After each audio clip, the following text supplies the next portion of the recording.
So I'll be showing you how to make the lock screen pattern invisible on your Samsung Galaxy Watch 6 and Watch 6 Classic. So if you have a lock screen pattern, okay, so let's try and activate that lock screen pattern. So let's say you have a pattern that allows you to get into the watch.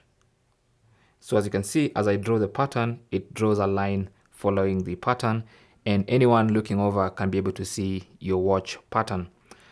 So I'll be showing you how to make that line invisible so that it's harder for someone to guess or to look and see what your pattern is. So go to settings. That should take you to the main settings page.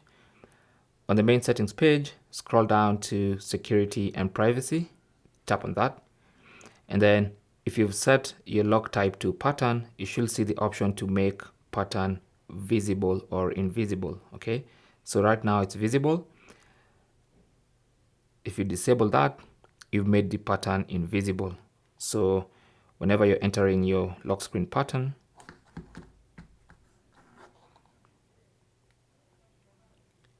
there's no line following that pattern, and no one can be able to snoop and see your lock screen pattern. Thanks for watching. Leave your comments and questions down below, and good luck.